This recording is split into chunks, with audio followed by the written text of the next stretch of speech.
A word to the quiet quitters, to the coasters, those acting their wage and pursuing the soft life, and to those who employ them. Just know, both of you, you are doing what you are doing to your own detriment. This is just a warning. Of course, you are free to do what you want. This is your life, your choices to make.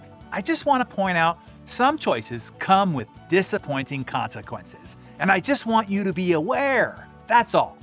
The most important gift my mentor Jim Rohn gave me was a personal philosophy, one of self-responsibility and the unlimited possibilities that come with it.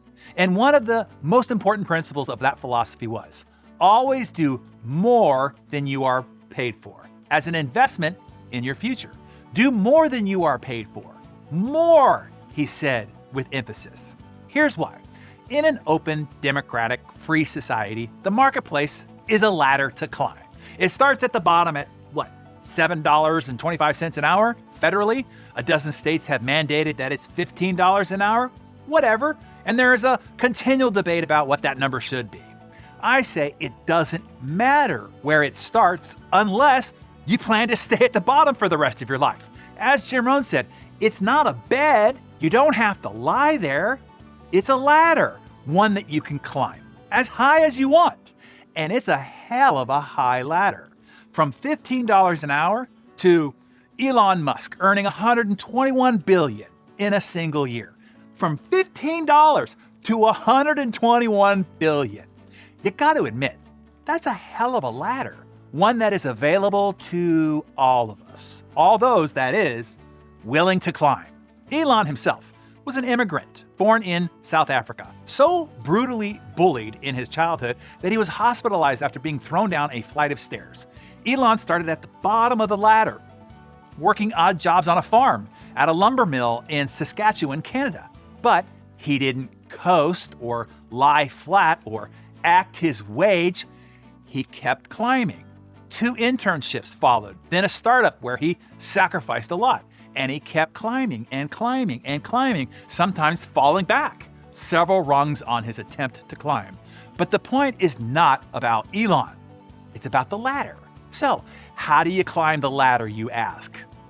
That's what Jim taught me. He said, you get paid for bringing value to the marketplace. The more value you bring to the marketplace, the higher you climb on the ladder.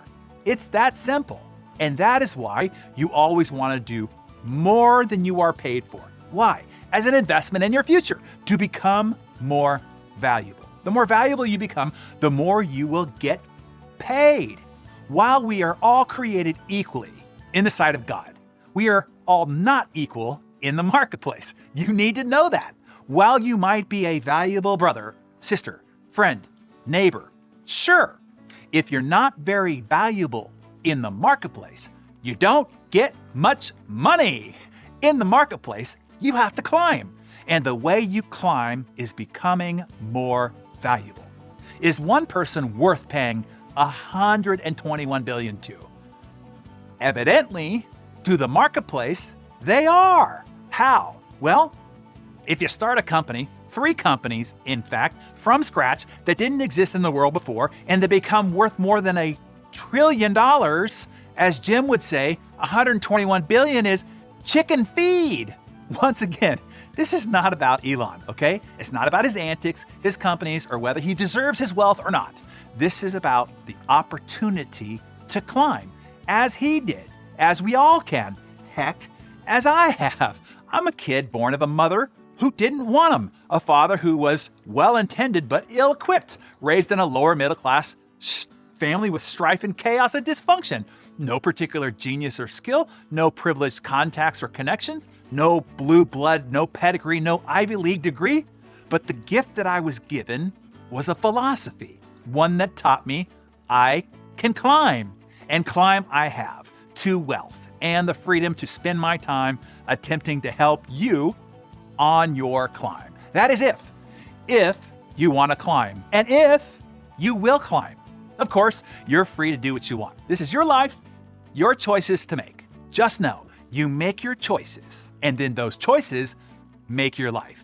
And the last thing that I'd say, let other people have their philosophy. Don't let the memes of the day infect you. and your philosophy. Let other people's philosophies take them where they're going, because most people are headed into the rocks. Let them quiet quit and coast and work their wage and pursue the soft life. In fact, look at all that and smile, knowing their choices only makes your climb easier. Their choices makes the ladder less crowded. This will allow you to ascend even higher, even faster, if you adopt this different philosophy. And tomorrow, I want to talk to those responsible for leading others, because in reality, the memes of the workplace is your fault. It's not the worker's fault, it is your fault. I'll explain why, and most importantly, what to do about it tomorrow. Be sure that you're back for that. In the meantime, Darren Daily community, I implore you to help our current society. Share this Darren Daily as widely as you have influence. Give the gift of this philosophy to as many people as you can reach. As it did for me, it just might alter the course of their life. And add your comments about this philosophy in the comment section below. Hey, you'll notice that there's no subscription fee for Darren Daily. I pay for everything to bring this to you. My only ask is that you share it with others. When you do, you positively impact the life of another. Thank you for helping grow the Better Everyday movement.